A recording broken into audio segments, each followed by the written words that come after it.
with Mr. We're going to have the conversations with Bob. Welcome to the HPLS podcast.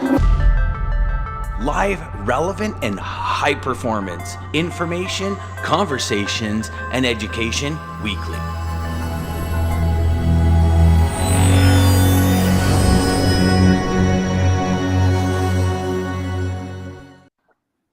All right. And looks like we lost DJ.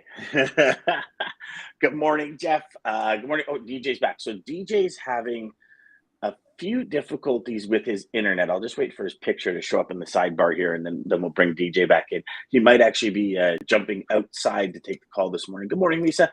DJ's, again, a few internet issues. I see that he's got and Jeff says, hello, Mr. Rizzo. How you doing, Jeff?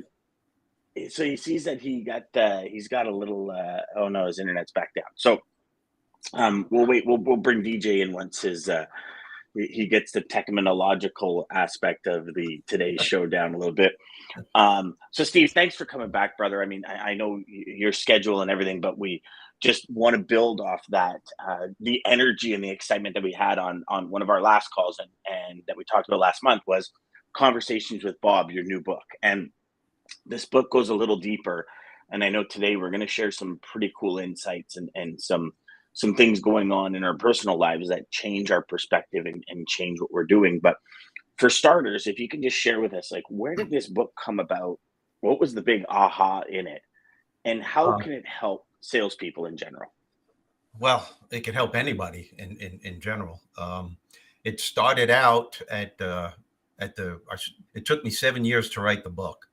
It started out at the lowest point in my life. And, mind you, I've been a motivational speaker for 25 years now. And being a personal development speaker, motivational speaker, if you don't have your crap together, you feel like a hypocrite.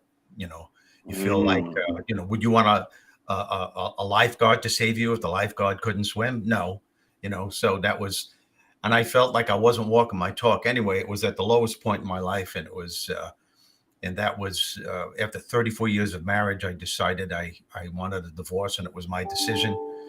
And it was the right decision, but sometimes doing the right thing can be the most painful thing you could ever do. So I just noticed I was going on a downward spiral, and all of my negative labels from my past that I thought I had under control came back with a vengeance. And I decided, I woke up one morning in my house on Long Island. I looked at my wife and I said, I can't even stay here anymore. I said, I'm moving to California. And I don't even know where this came from. Something inside me said, you gotta take off. You gotta move. I was running away from everything. That's what I thought. But actually what I was doing, and it took me time to realize this, I was running towards something. So friends of mine in California set up this apartment for me in Marina Del Rey. It was a beautiful place. I stayed there 2 years, and I knew I was there to face my demons, whatever they were. Yeah, I work out every day, and I was going to this 24-hour gym that was near Venice Beach. And after the workout, I would walk on Venice Beach about 5 o'clock in the morning, which is not a safe thing to do. And one morning, I just lost it.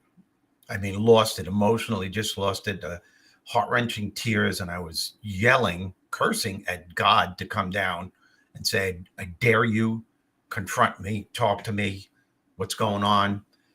And I finally felt a little relaxed, and I took another step. And when I took that step, I said, what the hell is wrong with me? And what am I doing here? And I took another step, and I heard something within me say, you know what's wrong, and you know why you're here. You're just way too caught up in your own drama to find the answer. And I went, where is this coming from? I got in my car, drove to my apartment in Marina Del Rey, took out my laptop, took out a pen and a pad, because that's how I write. And I asked another question, and then another answer came. Then I asked another question. And before you know it, I was there for hours and hours asking questions, and the answer was coming. And I knew I was talking to a higher part of myself. And that part of myself had every answer. They were answering everything. I must have been writing, Dan, for about 5 hours, nonstop, not even realizing what I'm doing. And I was exhausted. The next day, when I opened up my laptop to see what I wrote, I couldn't believe it because I didn't remember what I wrote. And I said, oh my God, I'm having a conversation with God. And then as I continued writing, I realized I was writing a book. And then my imagination took over. Then my sense of humor took over.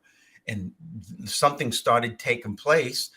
And this book that took me 7 years, and the reason why it took me 7 years is because every time I thought it was finished, Bob, who is God in the book, said, no, you're not. There's more stuff you have to experience. I'll let you know when it's finished. So it took me 7 years. And Bob is God. It's dialogue. It's between two people, Bob and Bernie. As I said, Bob is God, and Bernie resides in the negative zone. And your inner Bernie resides in everyone on this planet, regardless of race, religion, social status, creed, or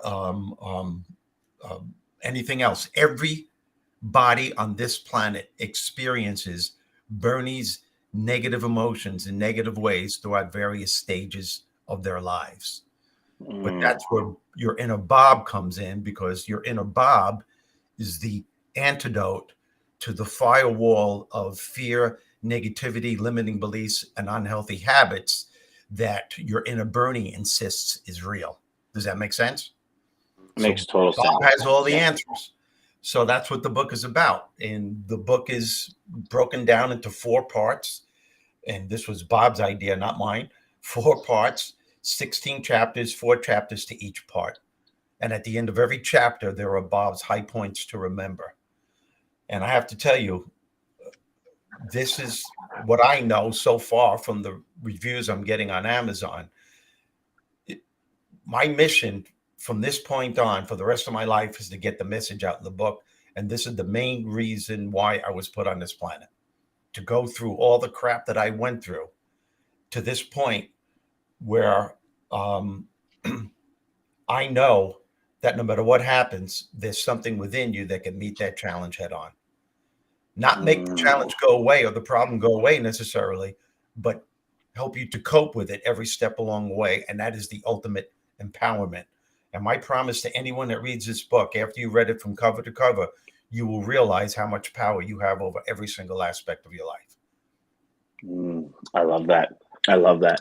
Jeff says, sharing this, Steve, it's very power and honest. This can't be easy for you, so I applaud you. Oh, thank you. Yes, you know, complete sense resonates so much in my life. Yeah, that's pretty amazing what Jeff said, because at first this wasn't easy. But then I realized my goal in life as a personal development speaker, motivational speaker, whatever you want to call it, is to help people. And the only way you really can, the 3 talents that I've always had on the platform and in my books was the art of storytelling, my sense of humor. And now I found something even more powerful, and that's being vulnerable. If I can tell people what I've gone through, what I'm still going through, and they can hear, and when I'm on a platform speaking to whether it's 20 people or 8,000 people, and they're saying, wow, if he can go through this and he can beat this, there's hope for me too. And unfortunately, I think there are a lot of personal development speakers out there that don't want to bring up that part of themselves because they fear that the audience or the attendees are going to look at them from not up here, but more down here. But I'd rather someone see me here and here to see how I was here and how I became here. And it's even was here, 25 years into your career, you were here and you went back to here. And right? still, and it's still, I mean, I think no matter, I was 20 years into my career and I thought I just totally lost the ability to sell. But I realized I wasn't congruent with my inner self, which is really, in essence, what you're talking about is being congruent internally and externally, that 360-degree congruency kind of thing. And I think it happens to most salespeople. I think it happens to everyone, never mind just salespeople. I think everyone comes to a point in their life where they go, like, is this, like, who am I? Like, what am I doing? You're almost going through the motions with zero intent, and things are, we were just talking off air where I had said, like, the last since like kind of the last 30, 40 days since I've been diagnosed, it's the family that's come around, the friends that have come around, the people that have expressed so much desire to help, and the conversations about, do you know what you really did for me, Dan? Like, do you know what your videos have really done for me? You know what your training programs really done? I mean, it's a shame that things like that have to happen, right? It's a shame that you felt like your life got turned upside down in order to realize this, right? But in the end, I feel like it makes us all so much stronger to take on that next chapter in life. And Well, sometimes, sorry, go. no, yeah, but I'm gonna add to that. I look back at my life now, and my greatest overwhelming challenges have become my greatest blessings because I learned from them. And that's the Mhm. ultimate empowerment. And that's what the book is about. It's about empowerment. And you talk about how it helps salespeople. Yeah, absolutely. Because it's this book is the law of attraction in action. Bob is actually explaining to Bernie that we are the creator of our success and happiness. And we are the only problem that we will ever have. And somewhere within us, there is always a solution waiting to be discovered. We just have to learn how to get out of our way. And he explains explicitly to Bernie that what truly successful, happy, optimistic people know about life, that they become what they think about day in and day out, that the thoughts that they have about any challenge will ultimately determine the quality of success and happiness they're going to have in regards to that particular challenge, which is crucial for salespeople because it's not the event, it's not the circumstance that takes place in our lives that determines our quality of success. It's what we do about it. It's the thoughts we have about it, because your thoughts about any challenge will in time create the beliefs that you have. Your thoughts always create your beliefs. Those beliefs write the story of your life. There's a cycle here, and those thoughts and beliefs will create the way that you feel on any given day. And if you want to start your day with an unstoppable attitude to succeed, you have to make sure that you're feeling good during the process. This isn't just a key to your success and happiness. It's at the very core of your success and happiness, because feeling good is the fuel that drives motivation and inspiration. Mhm. I mean, think about it, especially with salespeople. It is absolutely impossible to stay motivated throughout the day and to feel inspired if you're harboring negative emotions or if you have a bad attitude during the process. The number one reason why salespeople consistently fail in business, the reason why any one of you may be having a difficult problem handling a particular challenge, it's not because of the challenge within itself, and it's not because you're not smart enough. It's because somewhere along the way, positive momentum ceases. And the reason why positive momentum ceases, because the individual is focusing all of their energy on what isn't working, wallowing so much in the problem that they're not leaving any room at all in that brain of theirs for positive thoughts, optimistic thoughts to seep through so that they can come up with healthier alternatives and deal with the next challenge that will inevitably follow, probably moments later, and get back into the game and do what needs to be done. And That is that's all based on how so you well feel. said, Steve. Yeah, You know, so well said. you know what, Stephen, you nailed something when you said focusing on the problem. I was just listening to somebody and they said a skier, when they're skiing, they don't focus on the trees. If they focused on the trees, they'd hit the trees. They focus on the path. So Yep. they just see path, Perfect. not Perfect. trees. You can't Perfect. focus on what's going on and think that you're going to fix it. You have to find the solutions, not the problem. Yeah, when you wake up in the morning, man, your attitude that you have in the morning will be the attitude that you have, that you carry with you throughout the day. And you have to Amp it, know, excuse me? amp Yeah. it. I call Yeah. it amping my morning. It's the way it is. But you're in charge of your emotions. You're in charge of your feelings. And if you say you're not, and if you're one of those that saying, yeah, but you don't know what's happening. No, it's not what happens. It's what you do about what happens. You got to think about what you're thinking, because those thoughts are creating the way that you feel. And you got to know when you wake up in the morning that you are going to be confronted with a challenge. Chances are. Maybe you won't on that particular day, but somewhere along the way, you're going to. And if you know that, but you also know that there's something within you that can meet that challenge head on, then you're going to be okay. because See, there are that's people. the juxtaposition that people do not see. They wake up in the morning and they Yes. say, I'm going to hit this challenge. And then instead of continuing the conversation and saying, how would my best self deal with this? How would I deal with this if I wanted to blast through it? It's, oh my God, this is a challenge. It's a challenge. Yeah. See, this is the part of the conversation that I truly love, because this is where we segregate a lot of the confusion, because some people are going to say, listening to this, yeah, but if you wake up in the morning and you think of like what challenges you're going to have, aren't you manifesting those challenges? Absolutely. And you are, but you're also precursoring or pre-manifesting how your best self would deal with it. So every morning in my agenda, one of the questions is, what can trip you up today? So I don't like to say, what challenges are you going to face? What can trip you up today? And then right after that, it says, how would your best self deal with it? So Yep. for example, I have, meeting set, or I have webinar set, or master classes, or recording set. And I'm like, okay, if I'm doing a big recording day, it's like, what can trip me up? Well, some technical issues might trip me up. Lighting issues might trip me up. The overall appearance and the desire for the product not to be the 100% I want it to be could trip me up. Well, how would your best self deal with it? Part of what I say, anyways, when it comes to recording, I mean, I've recorded for literally 6 hours and lost the footage. Something happened, power went out, computer never saved it, can't reset. And most people would lose their marbles.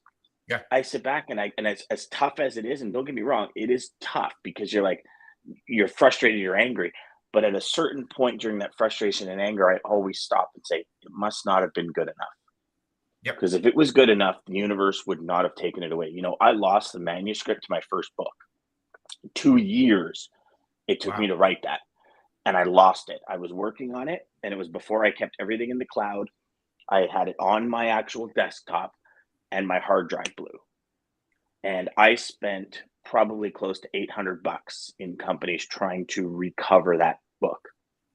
Couldn't recover it. So what do? Right? This is the conversation you had with yourself, where you said, what do? Do you just kind of turn into a corner and curl up in the fetal position and cry? Yep. Maybe for 20 minutes, give yourself power Yeah. to do that for 20 minutes, Sure. but then empower yourself to make it better. Yeah. That's what really resonated with me when you were talking about the book and you thought you were done. And it's like, nah, you're not done. Nah, you're Yeah. not done. There's more that needs to be put in there. And I mean, we've never talked about this process, but I guarantee you pulled a bunch of stuff out that in the end, kind of that priority of having that in there wasn't there. Is that correct? Yeah.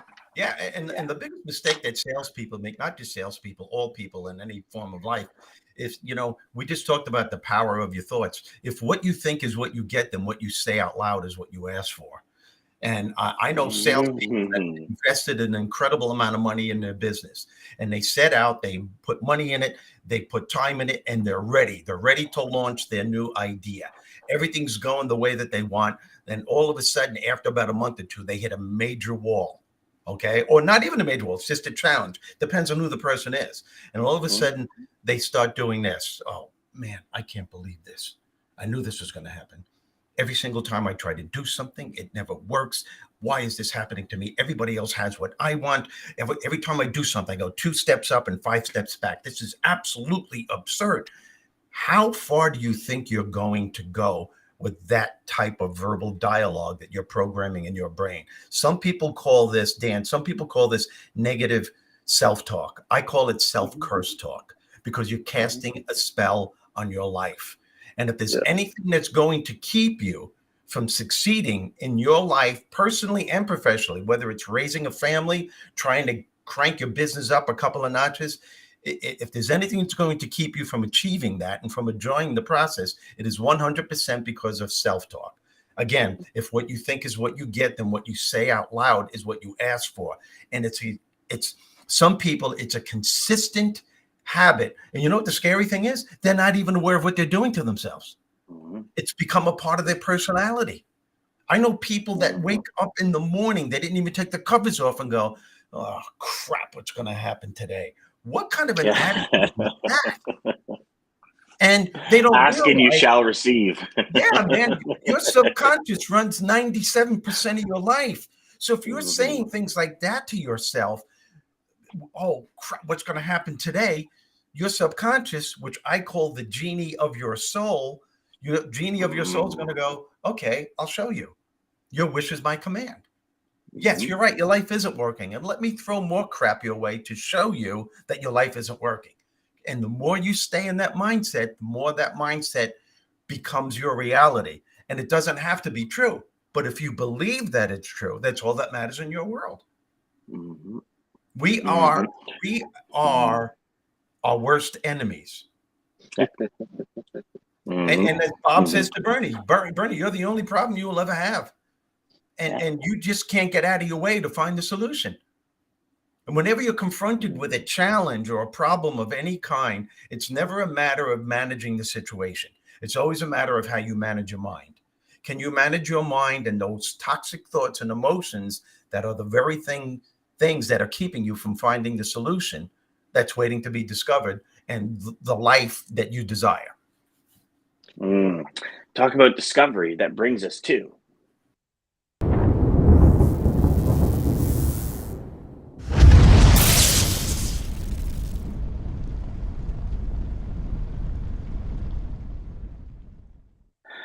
let's discover this. So today's lane of the day is a flatbed from Houston, Texas to Fort Worth.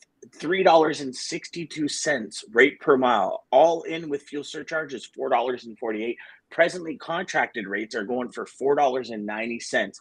The year over year. So we're getting a little closer. You know, we're within that 40-50 cent range from all in spot market over to contract. Year over year, spot rate per mile change on the spot market has been a 30 cents increase in this flatbed lane. Flatbed capacity eases for the first few weeks of July on DAT's busiest flatbed lane by volume.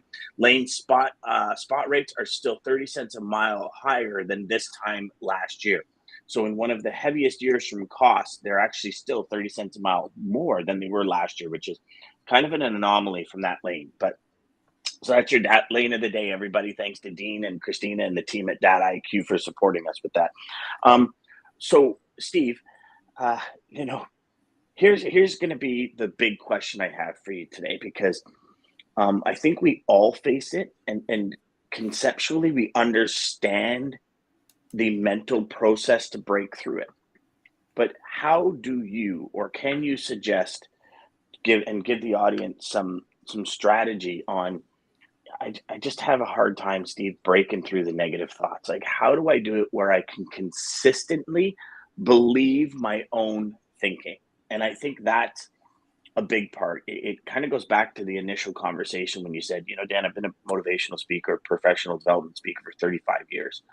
And 5 years ago, 7 years ago, you had disbelief in that, because maybe you felt like your life was falling apart. And how do you help people get to where they want to be when you got that imposter syndrome going, right? And I think all of us battle with that internally, mentally. It's like you want to go out and build your business, and then that imposter scenario goes, but I can't serve multi-million-dollar clients.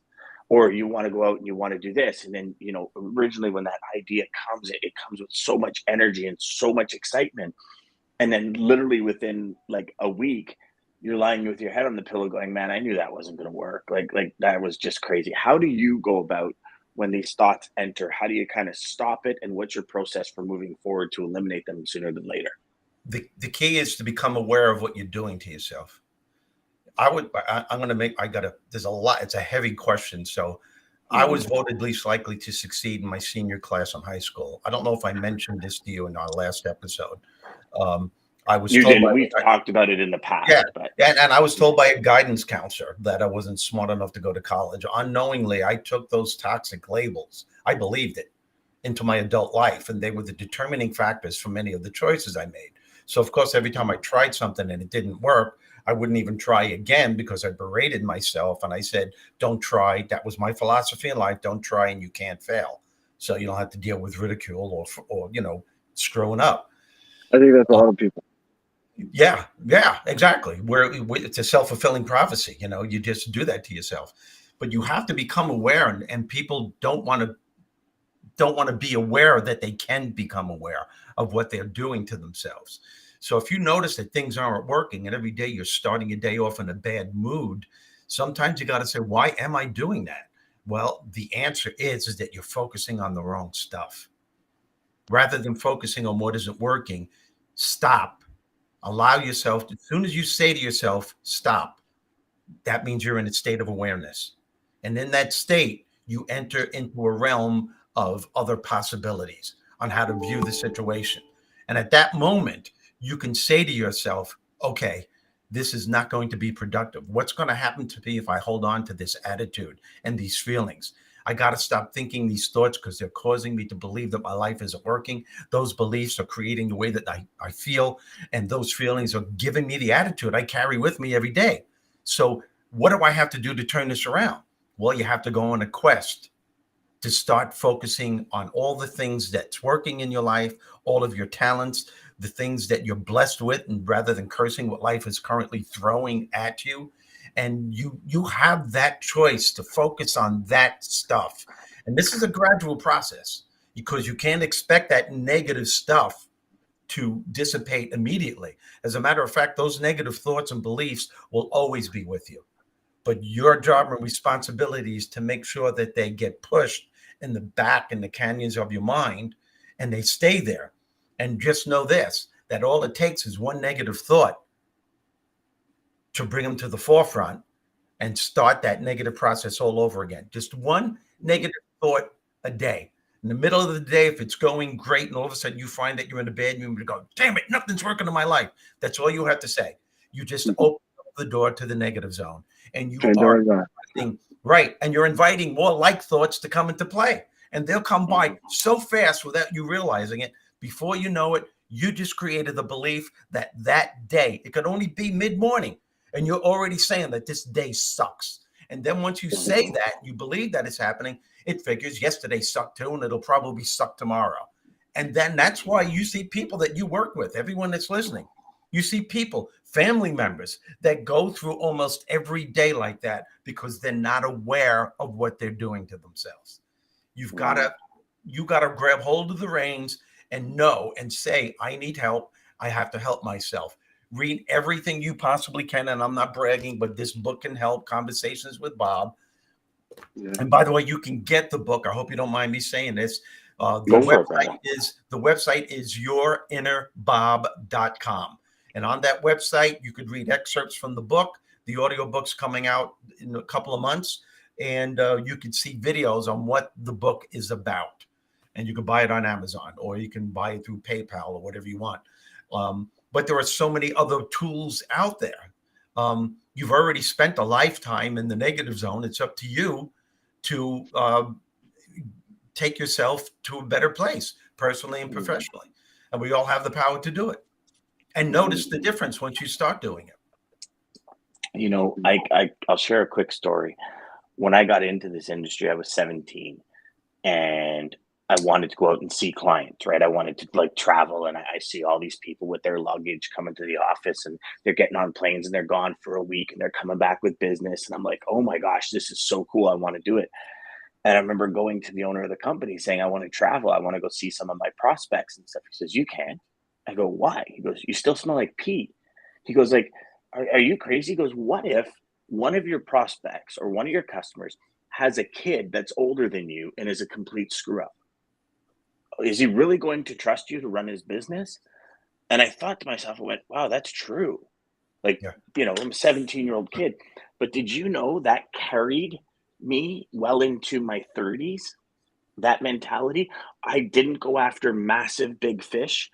Wow. I didn't go after huge business. I stayed small because, and I don't think the owner was trying to put me down. He's a good man, and he sees real talent in people. Like, he saw so much talent in me that I never even knew I had, or didn't believe I had either. So it was just a reality that if you're a traffic manager and your kid's 19 years old, and boy or girl, it doesn't matter, and they're a complete mess up, if a 17-year-old comes into your office and says, I could run your business, and your career's on the line, your job's on the line, your family, like, right, you got all these things that rely on your career, would you do business with him? And it made sense to me. But that negative aspect that I took it as, like all the way through my 20s, who's going to listen to a 22-year-old? Who's going to listen to a 25-year-old? Who's going to listen? Do you know that only I actually snapped out of it? And this might sound crazy, everybody. I snapped out of it because of gray hair. I looked and I started to get gray hair here. And I said, oh, now people are going to take me serious. Is that crazy? Like, Yeah, it is. that, and we're talking when I was 33 years old. I went, That's amazing. oh my God. Is that just like, and it took me till that time from 17 till 33 to get out of, and I apologize, my voice is starting to go, but it took me that long to get out of this negative, and don't get me wrong, I'd come into the office and I'd be pumped and I'd sell and but in the back of my head, there's all these huge corporations that are multi-million-dollar deals. And I couldn't do it. I would self-sabotage myself on the route to get into business. And it was like, oh, well, they didn't go with me. It's not because of me. And it's like all these rationalizing things to myself. And it's just rationing lies to yourself. And that's a great way to put it. You can rationalize yourself into a negative experience. And you hit something really important at the beginning of what you just said. Everybody believed in you. But if you don't believe in yourself, it doesn't mean anything. Talent means very little when it comes to success. It's important to have it, but talent without a belief in yourself is it's not worth it. It's not worth it at all. It's like trying to arm yourself, and you're just like having a gun without ammunition. What good is the gun to protect yourself if you don't have the bullets for it? Maybe that's a bad analogy. It probably is, but it just came into my head. It's okay. We do that sometimes on this show, Steve, when we say things, and DJ and I will look at each other and go, did we just say that? Holy crap. But but I don't care. So Jeff says, I start my day off every day with a smile. I charge myself with positivity. I have absolutely no room for negativity. I love what I do, and what we all do is not easy. It's how you answer when called. I like that. Wow, that was perfect. Yeah. Lisa said, negative self-talk, so toxic, awful habit. It is. But you know what? It's like our brain instantly goes to that negative. Right? Like, and we could talk about this all day long. And the cure is obviously intention, understanding, realizing, operating as much as you can in your conscious mind as opposed to your subconscious mind during the day. When thoughts come into your head, I personally sit back and I analyze for 3 or 4 minutes. Where did that come from? Why did I just think that? Like, everything is going so well. Why did that just come into my head? And I actually stop and try and trace it back because I want to figure out the origin. Well, that's what you're supposed to do. It's all good if you cut yourself and you put a Band-Aid on. Then you wake up the next day and you walk by the same area and you cut yourself and you just keep it's like putting a Band-Aid, or stopping when you're in that area and go, what the hell is cutting me here? Like, what am I walking by that's cutting me? And move that out of the way. Then you can walk clearly through. And it's that inner analysis that it's all about creating habits. Yes, it's all about creating habits. Most people who are on that negative curse talk rampage aren't even aware that they're doing it.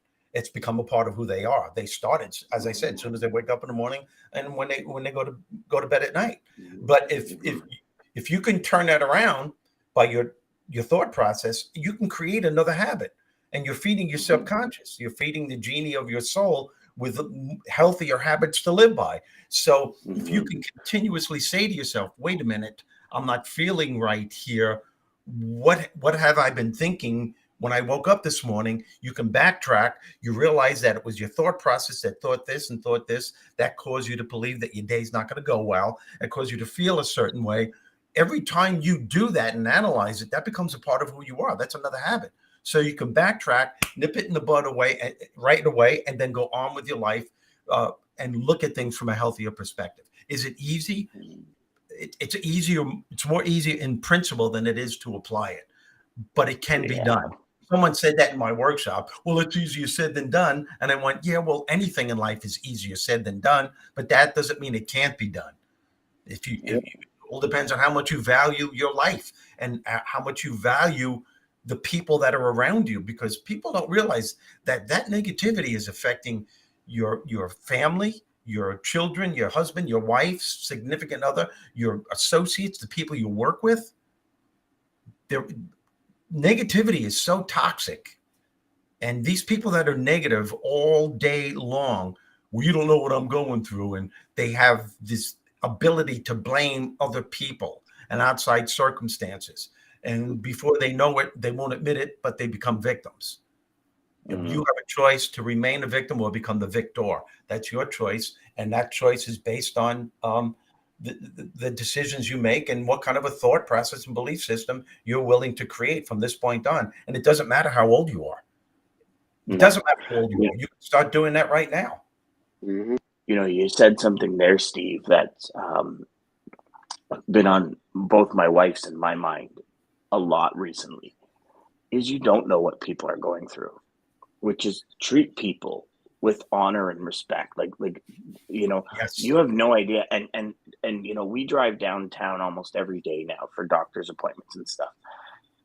And you look at the faces on people in their cars, and they're like hating their life. It seems like you look at people in traffic, just like slamming like we were parked, and you look beside them, and pointing and yelling, and birds are being flipped and all this kind of stuff. And it's like, wow, but you really have no idea. Like, we were driving downtown, and this one part, because the highway, we were using Waze, and the highway was blocked, so it takes us down on these like side streets and all this, and it was difficult to navigate. I'm trying to navigate, and my wife's trying to drive, and there's people everywhere, and it was like, I'm like, oh my gosh, you have to turn here, and my wife just kind of cuts off and turns.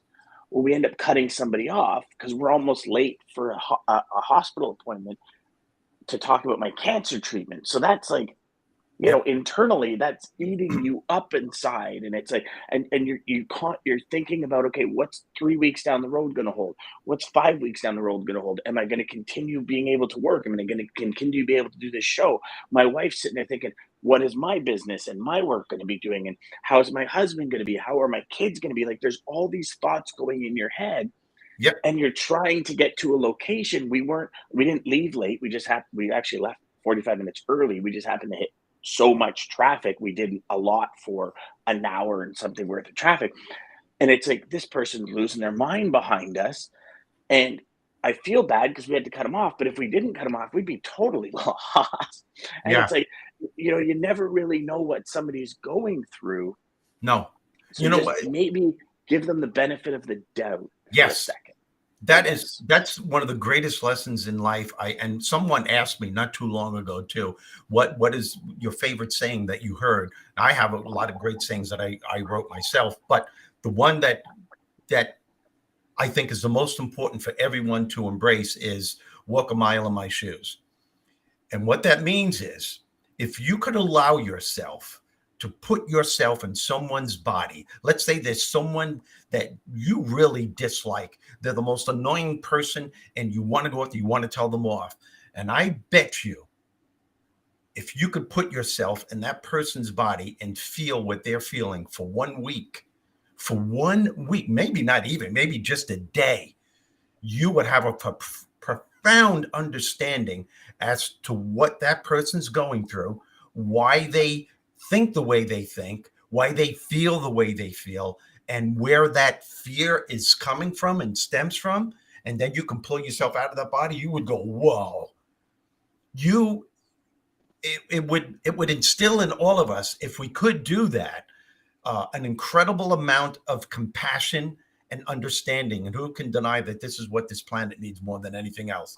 It may not make what that person does right. It's not a matter of right and wrong. It's a matter of advantages and disadvantages. It may be inexcusable what they did, but there's always a reason why a person acts the way they act. And if we could understand that reason and find out what's going on in here and in here in that person, whoa, we would have a better understanding on life situations. That's so well said, Steve. So Lisa's got 2 questions. I know we're running over. Do you have another 5, 6 minutes? I have as much time as you want. Okay. Okay, great. Lisa says, when you stop and analyze, if you can find the root, you become aware and have a choice to make another decision to think differently. I like that. Lisa Yes, says, any advice for helping an older family member become aware of their negativity when they are negative with almost every interaction they have with others? it's I get Oh, that that's a question all the big time, question. and it's very, Yeah. very difficult to make people aware of their own negativity because they don't want to hear it. Lisa, the only thing that you can do is you can't change the person. You might be able to. What you have to do is change your way of thinking of that person.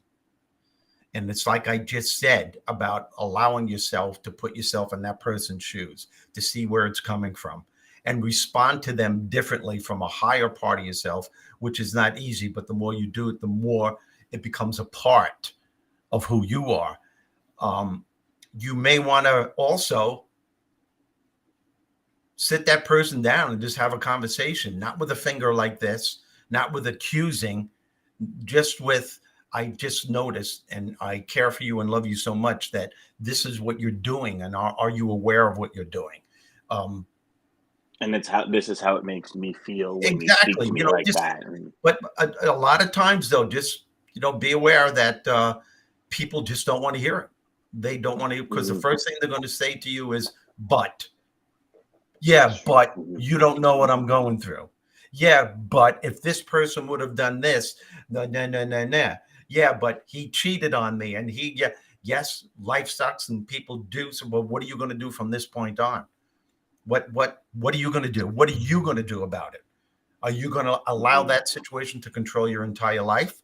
Or are you going to say, yes, this hurts. I can feel this pain, but after I feel it, I'm going to bounce back and start focusing on what's working rather than fixating on what isn't working. I'm going to bless the things that life has given me rather than cursing what life is currently throwing at me. We all have that choice. It's not easy, but it can be done. Steve, you get so deep with this and talking about Bob. I love this. So I'm going to go a little bit deeper with it. But I think with what you're saying is so spot on. But I think the hardest, there's so much help and so much advice like this, but I don't think it really clicks for a lot of people because they don't believe. Um, I Well, think that's the hardest thing is believing. But I think the reason it's so hard for so many people to believe is we lie to ourselves. Oh, I'm gonna wake up early tomorrow, and then I don't. I'm gonna do this, and then I don't. If we keep lying to ourselves, how can we believe anything else or anybody else, or get anybody else to believe us if we can't believe ourselves? wow, And that's You why know, I think. There's another point to that too, right? You ever done this? You read a book, you're like, oh my God, I'm going to start doing that. You do it 3 or 4 times and it doesn't change the outcome. And you're like, Yeah, oh, it's hogwash. That's bullshit. Forget about it. And yeah. you move on. As opposed to stopping and saying to yourself, for 30 years, I've thought like this. Is my thought process, is that habit, as Steve said earlier, really going to change in 2 days? No.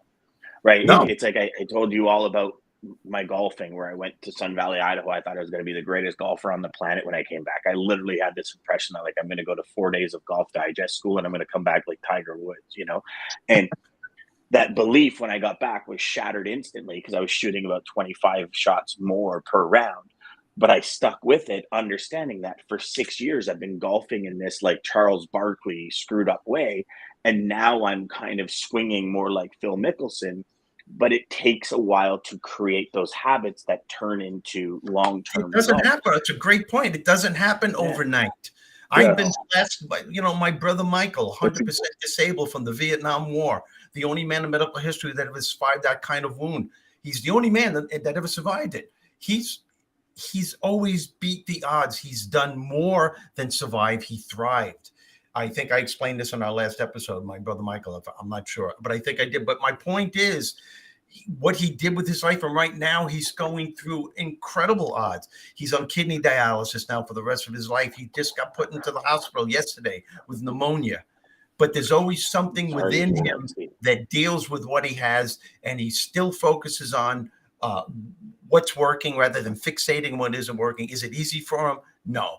He has an incredible sense of humor, and humor is the big bounce back factor. Um, I study people like this, And once you do study people who really are confronted with real adversity and still they manage to go through life with a smile, with optimism, and they become something, they do something with their lives, don't you ever wonder, how did this person ever do that? I knew Christopher Reeve, who played the part of Superman in the movies. I knew him, and another episode I would love to tell his story on what he accomplished in the last 9 years of his life and his condition. Paralyzed from the neck down. The only parts of his body that he could move were his lips, his eyebrows, and his eyes. And what he did in those 9 years that he's in that condition feels nothing short of miraculous. Nothing short of miraculous. And I know that word. You know what? We'll do that. We'll do that next month for sure. Yeah. Let's do that next month. Yeah. That's an amazing way to end. DJ, I know you had a little bit of adversity this morning with your internet, and you know your dedication to the show helped you overcome that because you're in your car now. That's right. Did you bring a quote with you? Listen, I always got a quote ready, especially since we're talking about belief, and it's going to be the easiest one. But thank you, Steve, for joining us as always. I love these conversations. We'll have to have some side talks separate because anytime, guys. You know that. Call me anytime. Let's talk. And please go to yourinnerbob.com. Purchase the book. I guarantee you. Yes. If you do this, that means you're part of the mission. You're part of spreading the word, and that's why I'm here on this planet. And if you like the book, and I know you will, just tell other people about it. Conversations with Bob, yourinnerbob.com. You guys are great. And Dan, anytime you call me, man. And thanks, both brother. of you, as a matter of fact. DJ, you too, man. Conversations with Bob, guys, don't you pick it up. Pick it up. I'm telling you, it will change. It really will. DJ, because you need that higher power. Yeah. So I've got one last thing here. I've always said you're either part of the solution or part of the problem. There's two sides of the fence to stand on.